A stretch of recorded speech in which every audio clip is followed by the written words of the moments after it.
നമസ്കാരം. MS media for ന്യൂസിലേക്ക് സ്വാഗതം. ആവ്യ പബ്ലിക്കേഷൻസിന്റെ ഡയറക്ടറും കവിയും എഴുത്തുകാരനുമായ ഷെരീഫ് സി മണ്ണാർമലയുടെ 55 കവിതകൾ അടങ്ങിയ നട്ടതും മുളച്ചതും എന്ന കവിതാ സമാഹാരം യുവകവി Sreejith Ariyallur PTM UP school മണ്ണാർമലയിൽ വെച്ച് പ്രകാശനം ചെയ്തു.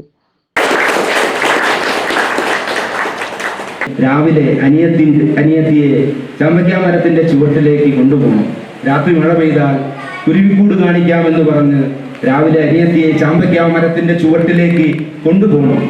പാതി വിടർന്ന മിഴികളോടെ അവൾ മുകളിലേക്ക് നോക്കുമ്പോൾ വിരിഞ്ഞിറങ്ങാറായ 1000 മഴത്തുള്ളികളെ കുരുവിക്കുഞ്ഞുങ്ങളാക്കി അവൾക്കു നേരെ പറത്തിവിടണം. വിരിഞ്ഞിറങ്ങാറായ 1000 മഴത്തുള്ളികളെ കുരുവിക്കുഞ്ഞുങ്ങളാക്കി അവൾക്കു നേരെ പറത്തിവിടണം. അങ്ങനെ മഴത്തുള്ളികളെ കുരുവിക്കുഞ്ഞുങ്ങളാക്കുന്ന ഒരു ഇന്ദ്രജാലം, ഒരു വലിയ മാന്ത്രിക വിദ്യ അറിയുന്ന ഒരു മാന്ത്രികനാണ് ആര്? നമ്മുടെ ഷെരീഫ് മണ്ണാർമല.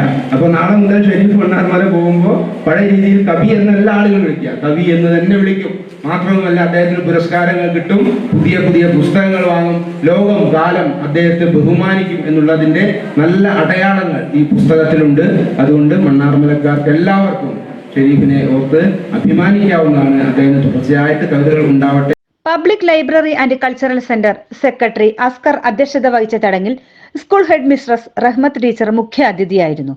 ആവ്യ പബ്ലിക്കേഷൻ ഡയറക്ടർമാരായ Jumaila Varikkodan, Rahim Puzhayorath, Meera Chandrasekharan, Maimoona Nattukal, Nasar Alungal, Navas TK, Rasheed CP, Suhail C, Hamsa KP എന്നിവർ സംസാരിച്ചു.